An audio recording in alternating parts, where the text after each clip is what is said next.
Sirianni, who said he's standing by kicking that last field goal and going up 6 against the Falcons, even though football nerds say 6 is not that important. Did he say that? No. Take a listen. I was completely convicted that kicking the field goal there was the right decision based off all my studies. Now, I come back and I reevaluate it, right? And I'm even more convicted, to be quite honest with you, because of just everything that goes into that. Okay, can I just go for a moment? Thank you. All right, so we're no longer talking about the decision to pass. We're talking about after that. It's a minute 40 left. It's 4th and 3. The ball's at the 5. What do? I just want to level set. If you go for it there, the best case scenario is game over. You win. Yep. Pick up 3 yards. Game's over. Right. The worst case scenario, if you go for it there, is Atlanta gets the ball with a minute 40, 60 yards away from field goal range, 95 yards away from beating you. So your best case scenario is you win. Yep. Your worst case scenario is they're 95 yards from beating you. If you kick, your best case scenario is you're up 6, which is what happened. And your worst case scenario, which is also your best case scenario, is they are 70 yards from beating you, same amount of time. Now, they no longer can tie you, but it's still, they are shorter to beat you than your worst case scenario of going for it. But that's not even the problem with the quote. The problem with the quote is what he said 1 minute prior about how what they did last week on Monday night or Friday night against the Packers informed his decision. Listen to it. It was a little similar to the week before where we kicked the field goal. Now there was less time left on the clock, but we were 4th and 3 at the 3, which is arguably probably a little bit more, in my mind. You could go for that a little bit more in the Green Bay game than you do here. Okay, that right there, you get your car keys taken away from you. Not even because you said a little bit more in the time, and the time difference was 27 seconds left in the game versus a minute 40. But it was the difference between they were up 2 in the Green Bay game. 2. So, yeah, a field goal there is massively valuable because now a field goal, if you're up 2 and you don't get it, now a field goal beats you. To treat being up 2 the same as treating up 3 and Bruin, the whole thing, he was like, I had my people run the numbers of whether with teams up 1, 2, 3, 4, or 5. Those are, you can't lump those all together. And if you lump those all together, you're cosplaying as an analytics guy. Because he pretends he's an analytics guy. He's like, no, we're thinking about it. But you don't understand what you're looking at. The only thing I'll say, and I hear what you're saying, the probability of winning went from, it was 94%. This is according to NFL Next Gen stats. It was 94% before you would go that 4th down. When they kicked the field goal, it fell to 85%. Okay, so that's 9 percentage points. Nick, they had held Atlanta to 1 touchdown the entire game. The last series by the Falcons, they stopped them on downs. I got to be honest, in that situation, you should feel good about we can stop them from scoring a touchdown. I think a big fault, and there were a lot of faults, obviously, and including Sirianni, but Vic Fangio going soft on defense. I agree, but stick with your regular defense that's been shutting them down all game. Don't explain. Don't complain. When he's asked that question, like, I made the call. I'm not focused. That's what Hub said. We're moving on next week. Like, the fact that he has to explain his decision. It shows the insecurity. Exactly. And he feels like his job's on the line. But you're like, well, there's 9% of this and this and that. Yeah.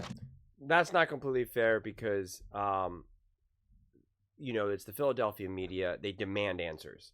They don't accept, oh, we're just moving on to next week. I agree. I would want a coach to be able to say that as well, but that's not, they demand answers. So you can't just say that it's his own insecurity. Believe me, I'm sure Sirianni is insecure and all of that, and his job is on the line, but it's just his reaction in that moment. I don't completely blame Sirianni or say it's just his insecurity. Again, I'm not a fan of Sirianni, but that is at least kind of the way how I see at least that aspect on it. And I'll have more to say. I just want to see how they wrap this up.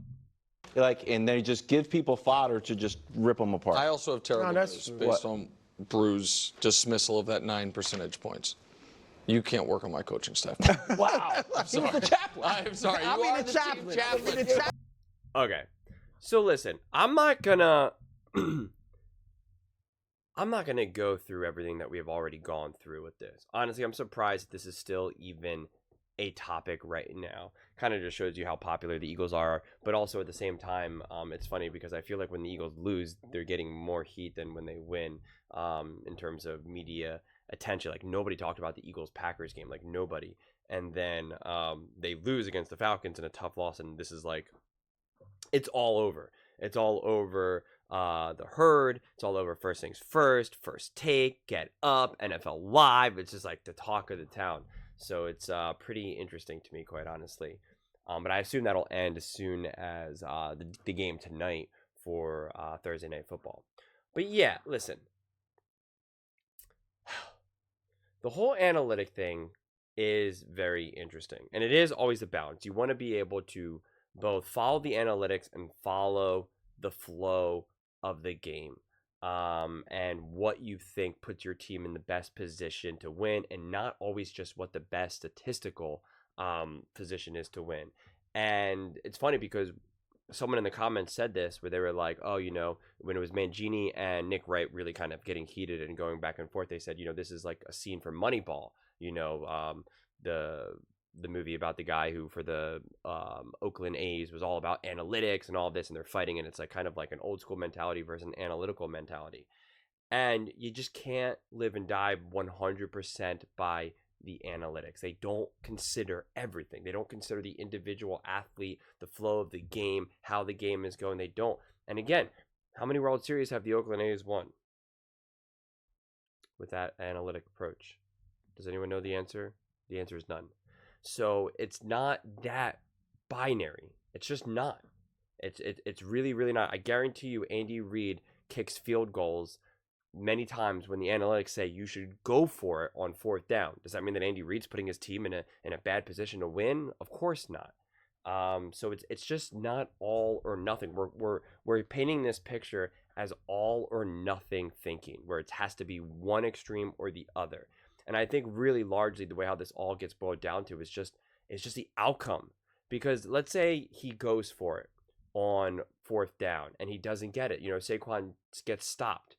And then you're just like, everybody will rip him. Why didn't you kick a field goal? Why didn't you kick a field goal? Why do you always go for it on fourth down? Well, the analytics said you can't just go by the analytics. You just can't go by the analytics. How did that work out for the Chargers coach? Not very well. He did all the analytics, and he doesn't have a head coaching job anymore now, does he? And the Chargers, run by Harbaugh, is not Mr. Analytics, and they look significantly better. So it's just you can't always judge it that way. It's not always that cut and dry. Again, mathematically, I do get what Nick Wright is saying, and I don't even completely disagree with him. And some of the things that he said the other day, like, I agreed a lot with what Nick was saying and some of his kind of issues with Nick Sirianni, for that matter.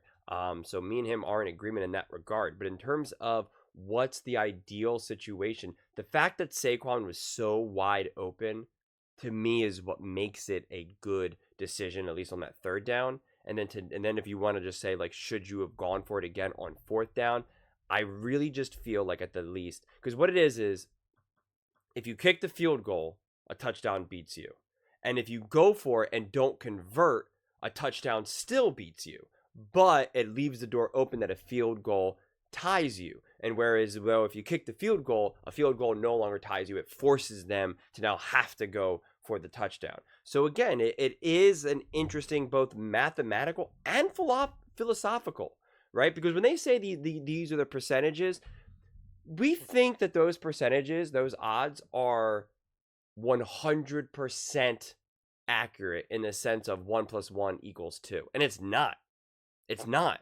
A lot of those are just predictions, right? Kind of like polling numbers. It's not 100%. These are the odds. It went from 95% to 80%, whatever the number was, 84%. Like that's not the way it works, because they really don't know with what level of certainty the Eagles defense would be able to stop them from scoring a touchdown versus not. It's a prediction. So you don't really know. We could probably conclude that you would maybe have just had better odds to win if you do go for it on fourth down versus not. But again, you just don't know.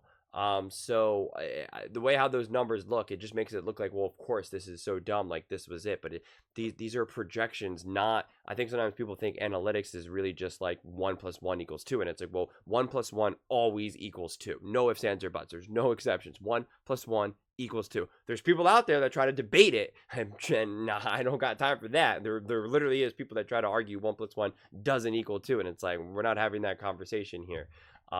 So I think that's where sometimes people get a little lost in the analytics. And Peyton Manning talked about this before, where he was just like, some drives are harder than other drives. Sometimes, it's 4th and 3, 4th and 2, and you know what? You're not going to go for it because it was brutal just to get to that, to the 40 or the 30 and have it 4th and 2, right? Sometimes it's going. Sometimes you are rocking and rolling and the drive is so smooth and you're hitting everyone and people are wide open, and for whatever reason there was a penalty or just like a bad drop ball, batted ball, and now that kind of stagnated the drive for a moment, and you're just like, all right, that was an outlier. We can go for it here, right? Other times it's just brutal just to get 2-3 yards, and it feels like you're really grinding. We've seen all these drives. We've seen some drives completely flow and they move down the field. And there's other times we see it where it's just like, yeah, they're moving the chains, but like it just feels like this is going to be the last set of downs because it just doesn't seem sustainable.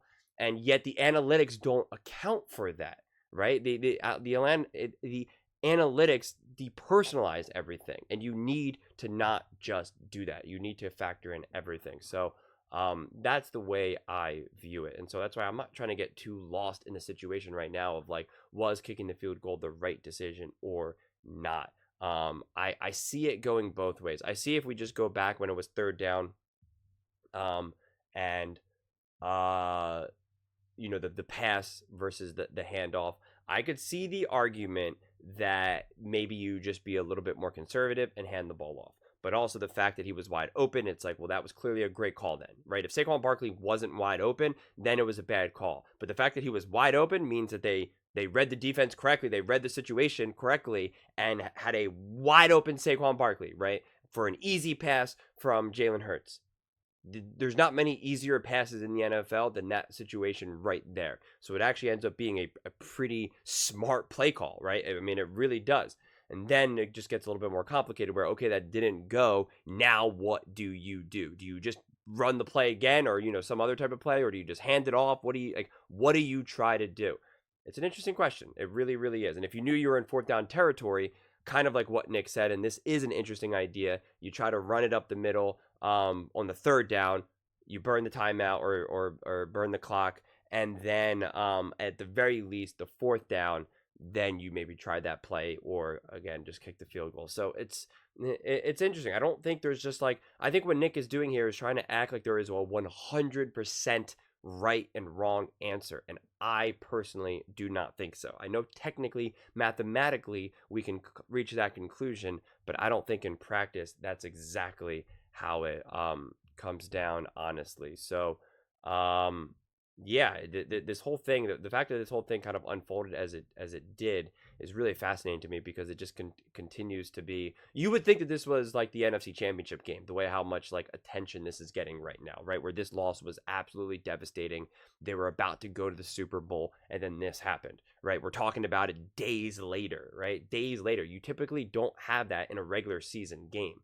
So it is kind of interesting how much attention this is honestly, getting at this point. So I'm really curious, because if the Eagles lose on Sunday, then yeah, that's just going to be more momentum for them to bash on Sirianni, to bash on the Eagles and all of that. And if they win, it'll be chalked up as saying, see, I told you the Saints aren't really that good. So in a lot of ways, it's kind of a lose-lose situation. And I think A.J. Brown is probably not playing on Sunday as well, which will definitely hurt the Eagles too. So I'm curious to see what they can look like. I think offensively, they definitely have to look pretty competent, and the defense definitely has to step up. Otherwise, they will lose any sense of built-up equity or built-up excuses. Like, nobody will be quick to defend them if they are 1-2. And if they lose pretty good, it doesn't even have to be like a blowout like the Saints Cowboys, but if they lose by, I don't know, 10 points or whatever, and Jalen Hurts,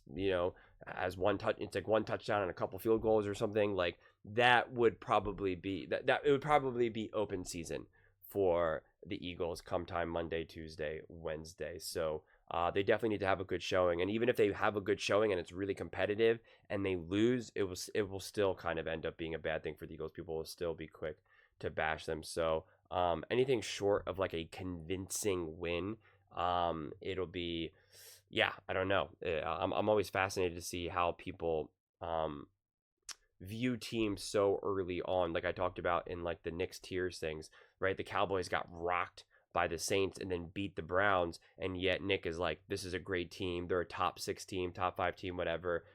They're going places, everyone calm down. And it's like, the Eagles have a really tough loss. They were going to be 2-0, and yet they're seen as bottom of the barrel, not really that good of a team. So interesting things ahead. This weekend, I think, is going to clarify things for a lot of teams, and I'm looking forward to just having more information, more teams having now overlap, right? Like the Cowboys playing the Saints, and now the Eagles playing the Saints. It just kind of gives us a little bit more information to try to connect the dots to see where these teams are. So I'm definitely really looking forward to it. But those are just my thoughts. I would absolutely love to hear yours. What do you guys all think? Do you about just kind of everything that Nick was saying and Brew about kicking the field goal? Was it the right or wrong decision? And also about all the attention that this play is getting. It honestly really does. I can't feel like I'm the only one that feels this way, that it feels like this is like playoff attention right now.